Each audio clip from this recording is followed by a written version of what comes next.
భక్తులందరికీ నమస్కారం అండి. దేవి అనుగ్రహం ఛానల్కి స్వాగతం. ఈరోజు అమావాస్య. ఈ అమావాస్య రోజున లక్ష్మీ నరసింహస్వామి యొక్క కొన్ని కథలను విందాం. కలియుగంలో శ్రీ నరసింహస్వామి వారి అనుగ్రహం పొందటానికి ఈ వ్రతాన్ని ఆచరించటం అతి తేలికైన మార్గం.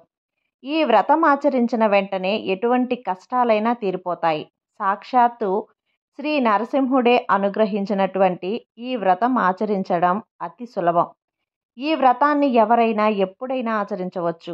ఆర్థిక బాధలు కానీ, ఆరోగ్య బాధలు కానీ, మరే ఇతర కారణాల వలనైనా మనశ్శాంతి లేనప్పుడు శ్రీ లక్ష్మీ నరసింహస్వామి యొక్క వ్రతాన్ని గనక ఆచరిస్తే ఆర్థిక బాధలు కానీ, ఆరోగ్య బాధలు కానీ, మరే బాధలైనా సరే మనకున్న కష్టాలన్నీ కూడా తీరిపోతాయి. అలాగే మీ ఇంట్లో ఏ శుభకార్యం తలపెట్టినప్పుడైనా కూడా ఈ వ్రతం చేసుకోవచ్చు. ఉద్యోగ వ్యాపార నిమిత్తం కూడా ఈ వ్రతాన్ని ఆచరించి ఎంతో అద్భుత ఫలితాలను వెంటనే పొందవచ్చు. కాబట్టి శ్రీ లక్ష్మీ నరసింహస్వామి యొక్క వ్రతాన్ని ఆచరించాలి. సాక్షాత్తు శ్రీ స్వామివారే సెలవిచ్చిన మరొక విశేషం ఏమంటే, ఒకవేళ మనసులో ఎవరికైనా ఎటువంటి కష్టమైనా కలిగి ఇంత వివరముగా ఈ వ్రతం ఆచరించడానికి తగిన సమయం కానీ, వేరే కారణాల చేత కానీ కుదరని వాళ్ళు ఒంటరిగా కూర్చుని కూడా శ్రీ లక్ష్మీ నరసింహస్వామి వారి యొక్క వ్రతాన్ని ఆచరించవచ్చు. వ్రతాన్ని ఆచరించిన తర్వాత వ్రత కథలను తప్పనిసరిగా వినాలి. ఇక ఆ వ్రత కథలేంటో విందాం. పూర్వకాలంలో అవంతి నగరంలోని కృష్ణపట్నంలో అనంతాచార్యులనే అర్చకులు ఉండేవారు. ఆ ఊరిలోని యోగ నరసింహస్వామి దేవాలయంలో స్వామివారిని సేవిస్తూ కాలం గడుపుతూ ఉండేవారు. అతని భార్య సుమతి కూడా స్వామి ఎడల ఎంతో భక్తి కలిగి ఉండేది. ఆ దంపతులిద్దరూ కూడా అన్ని విషయాలలోనూ సంతోషంగా ఉన్నప్పటికీ, వివాహం జరిగి 12 సంవత్సరాలైనప్పటికీ సంతానం కలగపోవటం వారిని బాధిస్తూ ఉండేది. రోజు స్వామివారి సంతాన విషయమై ప్రార్థిస్తూ ఉండేవారు. ఇలా కొంతకాలం జరగగా భక్తవత్సలుడైన స్వామి ఒకనాడు అనంతాచార్యులకు కలలో కనపడి ఇలా అన్నారు: ఓ ఆచార్య పురుష, మీ దంపతులు రోజు నన్నెంతో నియమనిష్టలతో కొలుస్తూ ఉండటం నాకెంతో ఆనందాన్ని కలుగజేస్తుంది. మీకు త్వరలో పండంటి కుమారుడు కలిగే మార్గం చెబుతాను, వినవలసింది అని ఇలా చెప్పసాగాడు. ఓ భక్త, శ్రావణ మాసం నిన్ననే ప్రారంభమైంది కదా. మరికొద్ది రోజులలో వచ్చేటువంటి స్వాతి నక్షత్రం నాడు నరసింహ వ్రతం ఆచరింపవలసి ఉంది. ఆ వ్రత ఫలితంగా నీకు తప్పక సంతానం కలుగుతుంది. ఈ వ్రతం చాలా సులభమైనది. రేపు ఉదయం ఈ ఆలయానికి విశ్వనాథుడు అనే భక్తుడు దూరదేశం నుండి వస్తాడు. నా ప్రియమైన భక్తుడైన విశ్వనాథుడు ఈ వ్రత విధానమంతా కూడా మీకు వివరంగా చెప్తాడు.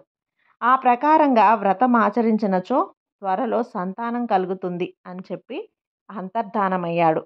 అనంతాచార్యులు ఉదయం లేవగానే తన భార్య సుమతికి ఈ విషయం చెప్పాడు. ఆమె కూడా ఎంతో సంతోషపడింది. ఆ దంపతులిద్దరూ కూడా రోజు కంటే ముందుగానే నిత్య కృత్యాలను తీర్చుకొని ఆలయంలోకి వచ్చారు. ఈ శ్రీ స్వామివారికి శుభప్రదం అర్చన పూర్తయ్యే సమయానికి ఒక ముసలి బ్రాహ్మణ భక్తుడు వచ్చి అక్కడున్న భక్తులతో పాటు నిల్చున్నాడు. నివేదన పూర్తి కాగానే అనంతాచార్యులు అక్కడ ఉన్న భక్తులందరికీ కూడా ప్రసాదం పంచిపెడుతూ ఆ ముసలి బ్రాహ్మణుడి వద్దకు వచ్చాడు. ప్రసాదం తీసుకున్న అతని ముఖంలో చిరునవ్వు కనిపించింది. రాత్రి స్వామివారు చెప్పిన విశ్వనాథుడు ఇతనే అయి ఉంటాడని అనంతాచార్యులకు అనిపించింది. అప్పుడు ఆ భక్తుడు తనను విశ్వనాథుడిగా పరిచయం చేసుకొని అనంతాచార్యుల దంపతులను దగ్గరకు పిలిచి, ఓ భక్తులారా, మీరంటే శ్రీ స్వామివారికి ఎంతో ప్రియం. మీకు ఆ స్వామి అనుగ్రహం త్వరలోనే తప్పక కలుగుతుంది అని దీవించాడు. అప్పుడు ఆ దంపతులు విశ్వనాథుడికి నమస్కరించి, స్వామి, మీకు ఇవే మా నమస్కారాలు.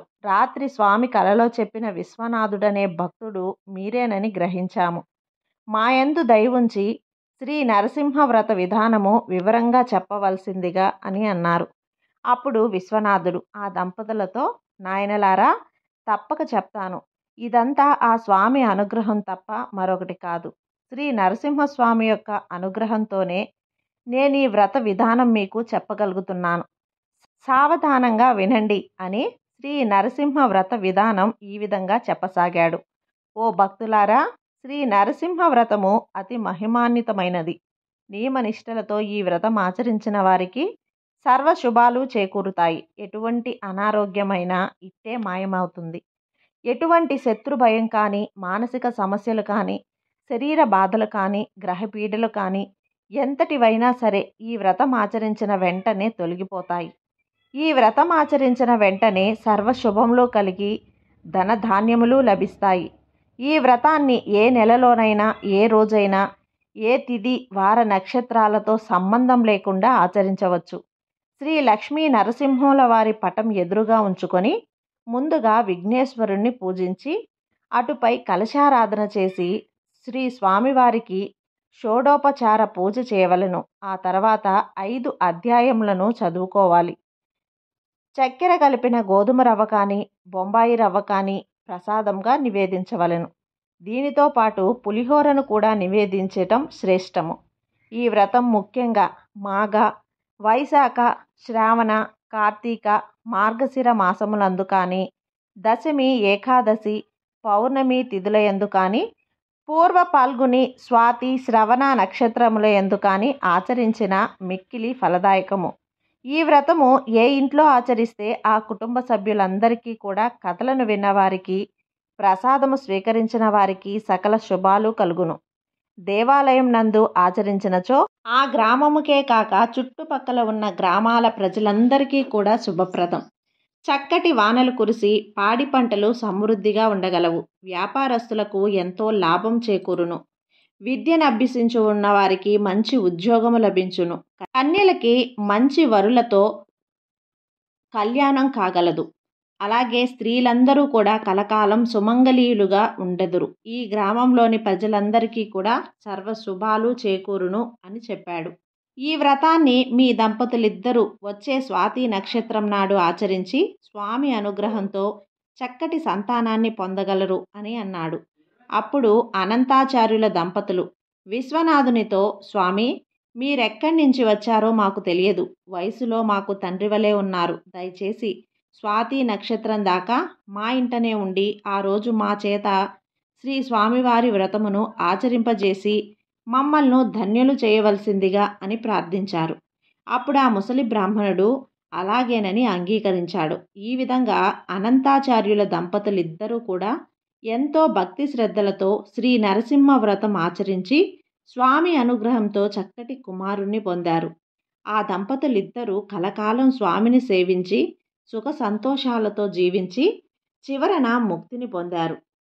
ఇక మరొక కథ. పూర్వకాలంలో కళింగ దేశాన్ని విక్రమసింహుడనే రాజు పరిపాలిస్తూ ఉండేవాడు. విక్రమసింహుడు ఎంతో తెలివిగల మంత్రుల సహకారాలతో రాజ్యాన్ని జనరంజకంగా పాలించేవాడు. ఇందువలన చుట్టుపక్కల ఉండే రాజులకు విక్రమసింహునిపై ఈర్ష్యగా ఉండేది. వీలున్నప్పుడల్లా దండయాత్రలు చేస్తూ ఉండేవారు. అయితే విక్రమసింహుని అపార పరాక్రమానికి తట్టుకోలేక ఎప్పుడూ ఓడిపోతూ ఉండేవారు. వీరిలో ముఖ్యంగా పక్కనే ఉన్న కోసల దేశపు రాజు ఎన్నిసార్లు ఓడించినప్పటికీ తిరిగి దండయాత్ర చేస్తుండేవాడు. రోజులిలా గడిచిపోతూ ఉన్నాయి. అయినా కూడా విక్రమసింహునికి చివరికి విసుగు వచ్చింది. కోసల రాజును పూర్తిగా అణిచివేయాలనే ఉద్దేశంతో పెద్ద ఎత్తున సైన్యాన్ని సమాంతం చేసి మంత్రులు నిశ్చయించిన శుభముహూర్తానికి యుద్ధానికి బయలుదేరాడు. కోసల దేశం చేరడానికి దాదాపు వారం రోజులు పడుతుంది. సైన్యంతో సహా విక్రమసింహుడు రాత్రిపూట విశ్రమిస్తూ పగలు ప్రయాణం సాగించేవాడు. ఇలా 2 రోజులు గడిచి 3వ రోజు రాత్రి చీకటి పడగానే ఒక గ్రామం వెలుపల సైన్యంతో సహా ఒక భటుడు వచ్చి, మహారాజా, నాదొక చిన్న విన్నపం. ఇక్కడ సమీపంలో సింగమపల్లె ఉన్నది. అందులో స్వామి యోగ, అభయ, జ్వాల, ధ్యాన, లక్ష్మీ నరసింహుడనే 5 రూపాలలో వెలసి తరతరాలుగా భక్తుల పూజలందుకుంటున్నాడు. ఆ స్వామిని తమరు ఆలయానికి వెళ్ళి దర్శించవలసిందిగా నా ప్రార్థన అన్నాడు. రాజు అందుకు ఒప్పుకొని మంత్రులతో కలిసి ఆలయానికి వెళ్ళి శ్రీ స్వామివారిని దర్శించుకొని మనసులో ఇలా ప్రార్థించాడు. ఓ స్వామి నరసింహ, నేను ఈ యుద్ధంలో జయప్రదంగా గెలిచి వచ్చి ఆ దేశానికి వెళ్ళేటప్పుడు తిరుగుదారిలో నిన్ను దర్శించుకుంటాను. అంతేకాక రాజ్యం చేరగానే నీ వ్రతం ఆచరిస్తాను. ఈ యుద్ధంలో నాకు అఖండ విజయాన్ని అనుగ్రహింపవలసిందిగా ప్రార్థించాడు. ఈ విషయాన్నే తన ప్రధానమంత్రి అయిన ధర్మబుద్ధికి కూడా చెప్పాడు. తిరిగి తెల్లవారగానే విక్రమసింహుడు సైన్యంతో సహా బయలుదేరి ఆ వారం చివరికల్లా కోసల రాజ్యం చేరుకొని శ్రీ నరసింహుని అనుగ్రహంతో భీకర యుద్ధంలో కోసల రాజుని ఓడించాడు. కోసల రాజు విక్రమసింహునికి బందీగా చిక్కి ఇక ఎప్పటికీ కళింగంపై దండయాత్ర చేయనని అర్థించగా అతనిని వదిలిపెట్టాడు. విక్రమసింహుని సైన్యమంతా కూడా ఆనందోత్సవాలతో తిరుగుముఖం పట్టింది. ఆ ఆనందంలో విక్రమసింహుడు నరసింహుడికి ఇచ్చిన మాట మర్చిపోయాడు. కళింగ రాజ్యం చేరి పట్టపురాణితో ఆనందిస్తున్నాడు. నెలలు గడిచాయి. కానీ నరసింహస్వామి గురించి ఆలోచనే లేదు. స్వామివారికి ఆగ్రహం వచ్చింది. అంతే. ఆ రోజు రాత్రి విక్రమసింహునికి ఏదో వింత వ్యాధి సోకి కాళ్ళు చేతులు పడిపోయాయి. నోటి మాట కూడా సరిగ్గా రావట్లేదు. రాజవైద్యులు ఎన్ని విధాలా ప్రయత్నించినా ఏమాత్రం కూడా మార్పు కనిపించలేదు. రోజు రాత్రివేళ భయంగా గట్టిగా అరిచేవాడు. మంత్రులెవరికీ కూడా ఇలా ఎందుకు జరిగింది అనేది అర్థం కావట్లేదు.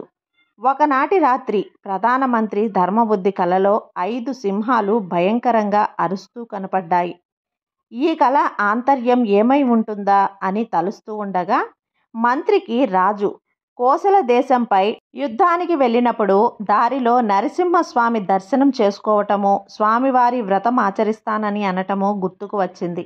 ఇందువలనేనని ఇంత అనర్థం జరిగినట్లు గ్రహించాడు. ధర్మబుద్ధి వెంటనే అంతఃపురానికి వెళ్ళి రాణికి ఈ విషయమంతా తెలియజెప్పాడు. ఆనాడు స్వాతి నక్షత్రం కావటం చేత ఆ రోజు సాయంత్రమే స్వామివారి వ్రతం ఆచరించడానికి నిశ్చయించుకొని రోజంతా కూడా పూర్తి ఉపవాసం ఉండి రాణి సాయంత్రం కాగానే ఎంతో భక్తి శ్రద్ధలతో శ్రీ నరసింహ వ్రతం ఆచరించింది. శ్రీ స్వామివారి అనుగ్రహంతో రాజు రాణి సమేతుడై సకల పరివారంతో సింగమపల్లె చేరుకొని అక్కడ ఉన్న పంచ నరసింహలను సేవించి తనను క్షమించవలసిందిగా ప్రార్థించాడు. ఆ రాత్రికి ఆ క్షేత్రంలోనే నిద్ర చేశారు. మరునాడు అక్కడే శ్రీ స్వామివారి వ్రతం ఆచరించి తీర్థ ప్రసాదాలను తీసుకొని తిరిగి రాజ్యానికి వెళ్ళి సుఖ సంతోషాలతో జీవిస్తూ ప్రజారంజకంగా రాజ్యాన్ని పాలిస్తూ కాలం గడుపుతున్నారు. పూర్వకాలంలో గోదావరి నదీ తీరంలో కృష్ణగిరి అనే ఊరుండేది. ఆ ఊరికి ఒక ప్రక్కన దట్టమైన అడవి ఉండేది. ఆ ఊరి జనాభా అంతా కలిసి 500-600 లోపే ఉండేవారు. కృష్ణగిరి చుట్టూ నల్లని రాతి గుట్టలుండటం చేత ఆ ఊరికి ఆ పేరు వచ్చింది. ఆ గుట్టలో ఒక ఎత్తైన గుట్టపై శ్రీ లక్ష్మీ నరసింహ దేవాలయం ఉన్నది. ఆ దేవాలయం ఎంతో పురాతనమైనదిగా ప్రసిద్ధిగాంచింది. ఇక్కడ నరసింహస్వామి సాక్షాత్తు పరమశివుడే సేవించి ఉన్నాడని భక్తులు చెప్తున్నారు. స్వామిని నమ్ముకున్న వారికి ఎటువంటి ఆపదలు రాకుండా జీవితమంతా సుఖమయంగా గడిచిపోతుందని అందరి విశ్వాసం, ప్రగాఢ నమ్మకం. ఆ నమ్మకానికి తగ్గట్టుగానే స్వామిని కొలిచిన వారికి ఎటువంటి అనారోగ్యాలు దరిచేరకుండా జీవితమంతా ఎంతో శుభప్రదంగా గడిచిపోతుండేది. స్వామివారి ఆలయంలో శ్రీనివాసాచార్యులు అనే అర్చకులు ఉండేవారు. తన తాతల నాటి వారు ఈ ఊరికి వలస వచ్చి స్వామిని సేవిస్తూ ఉండటంతో తాను కూడా ఇక్కడే ఉండి స్వామి కైకర్యానికి తన జీవితాన్ని అంకితం చేసుకున్నారు.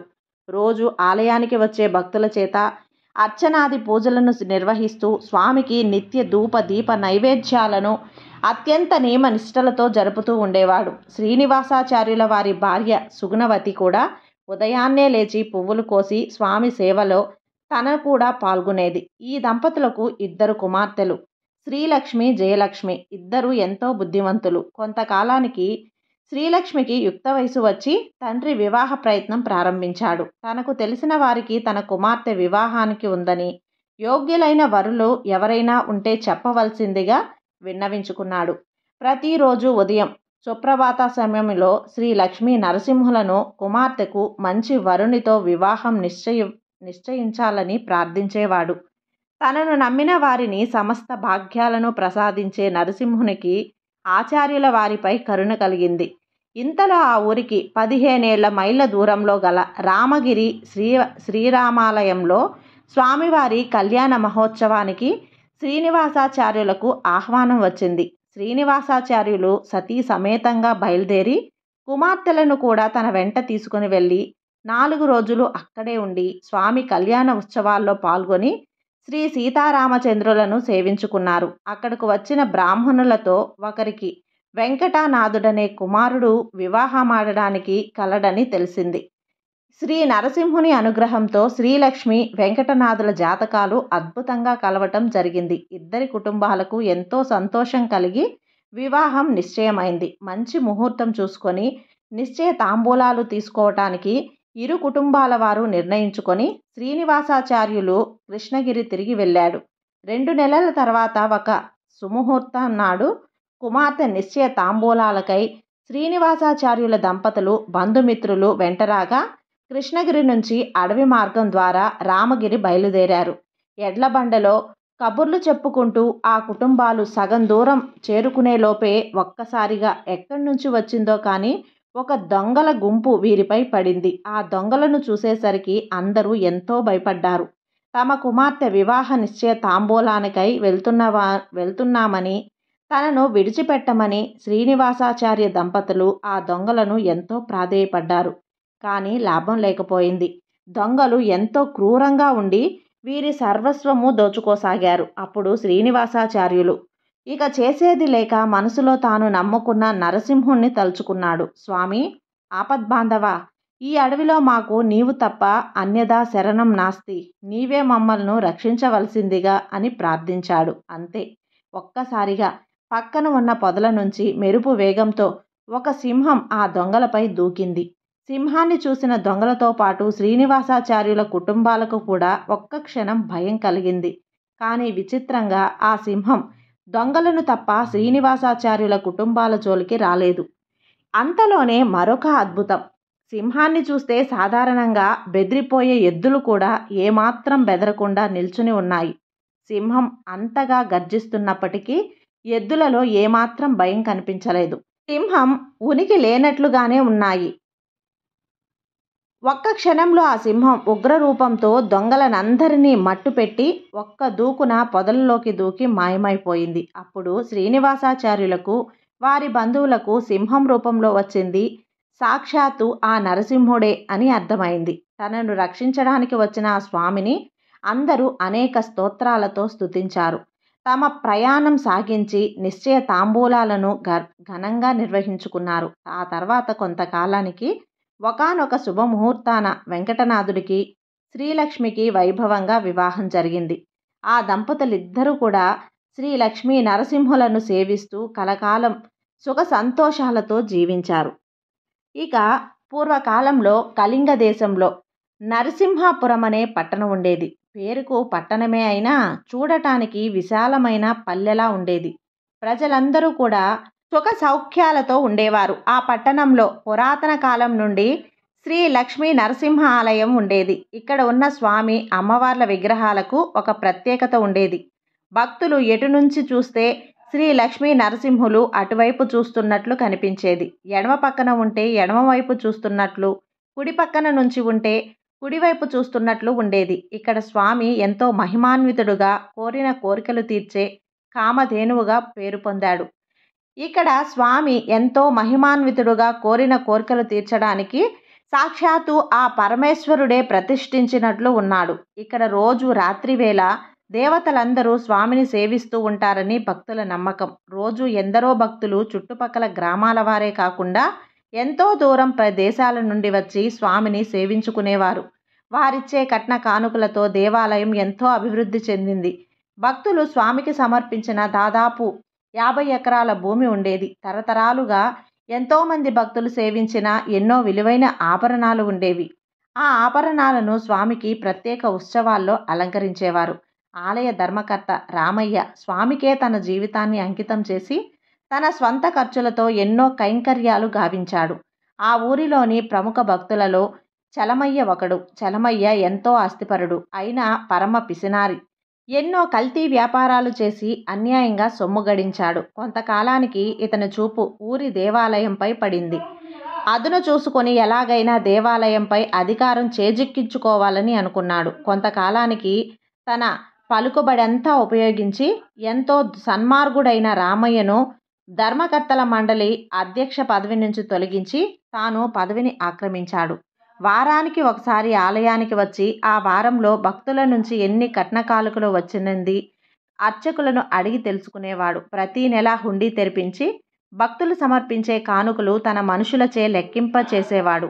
ఏవైనా విలువైన కానుకలు వస్తే అవి మెల్లగా ఇంటికి చేరవేసేవాడు. కొంతకాలానికి ఎంత పిసినారిగా మారాడంటే ప్రసాదం వచ్చే కొబ్బరి చిప్పలను కూడా ఇంటికి తీసుకెళ్లి సత్రాలకు అమ్ముకునేవాడు. చలమయ్య ఆగడాలని చూసి ఆలయ అర్చకులకు ఎంతో బాధ కలిగేది. రోజు స్వామికి తమ బాధ మొరపెట్టుకునేవారు. స్వామి, నిన్ను నీవే రక్షించుకో తండ్రి అని ప్రార్థించేవాడు. స్వామి చలమయ్యను శిక్షించే రోజు ఎప్పుడు వస్తుందా అని ఎదురు చూసేవారు. ఇంతలో ఆ రోజు రానే వచ్చింది. ఆ రోజు రాత్రి చలమయ్యకు ఒక భీకరమైన కల వచ్చింది. ఆ కలలో ఒక సింహం మనోగ్రంగా అరుస్తూ తన పడుకున్న మంచం చుట్టూ తిరగసాగింది. మధ్యలో ఒక్కసారి తనపై నుంచి అటూ ఇటూ గాండ్రిస్తూ దూకసాగింది. ఆ అరుపులకు చలమయ్య ప్రాణాలు పైనే పోయాయి. ఇంతేగాక తన ఇంట్లోని వస్తువులన్నింటినీ చిందరవందర చేసింది ఆ సింహం. ఉగ్ర రూపంతో అరుస్తూ ఆ సింహం చేస్తున్న పనులకు చలమయ్య నోటి మాట రావట్లేదు. ఇంతలో తెల్లారింది. చలమయ్య కళ్ళు తెరిచాడు. అమ్మయ్య, ఎంత భయంకరమైన కల వచ్చింది అనుకున్నట్లుగా భార్య పరుగు పరుగున వచ్చి ఇంట్లోని వస్తువులన్నీ చిందరవందరగా పడేసి ఉన్నాయని చెప్పింది. చలమయ్య ఒక్క దూకున మంచం మీద నుంచి దిగాడు. ఎటు చూసినా భయంకరంగా కనిపిస్తుంది. అక్కడక్కడ గోడలపై సింహపు గోళ్ళు గుర్తులు స్పష్టంగా కనిపిస్తున్నాయి. అయితే జరిగిందంతా కల కాదన్నమాట. ఇలా తలుచుకోగానే మనసులో భయం పుట్టుకొచ్చింది. సింహం రూపంలో వచ్చింది సాక్షాత్తు ఆ స్వామియే అని అర్థమైంది. తను చేసిన అన్యాయాలకు స్వామి ఈ విధంగా తనకు హెచ్చరిస్తున్నట్లుగా తలుచుకున్నాడు. వెంటనే స్నానం చేసి ఆలయానికి వెళ్ళి పూర్వపు ధర్మకర్త రామయ్యకు కబురు పెట్టాడు. రామయ్య రాగానే ధర్మకర్తల అందరి సమక్షంలో అధ్యక్ష పదవిని తాను రాజీనామా చేస్తున్నట్లు చెప్పి ఇకపై రామయ్యనే ఆ పదవిలో కొనసాగించాలని అన్నాడు. రాత్రికి రాత్రి చలమయ్యలో ఇంత మార్పు ఎలా వచ్చిందో ఎవ్వరికీ అర్థం కాలేదు. ఆలయ అర్చకులందరూ తిరిగి రామయ్యను ఆలయ ధర్మకర్తను చేసినందుకు ఎంతో సంతోషించారు. చలమయ్య తన దుర్మార్గాలన్నింటినీ కట్టిపెట్టి స్వామికి కలకాలం సేవ చేసి బ్రతికినంతకాలం ఆ పట్టణంలోనే ఉండి మంచి మనిషిగా పేరు తెచ్చుకున్నాడు. ఈ కథలన్నీ కూడా మీకు నచ్చినట్లయితే లైక్ చేసి సబ్స్క్రైబ్ చేయండి ఫ్రెండ్స్. మరికొంతమంది భక్తులకు షేర్ చేయండి. సర్వేజన సుఖినో భవంతు.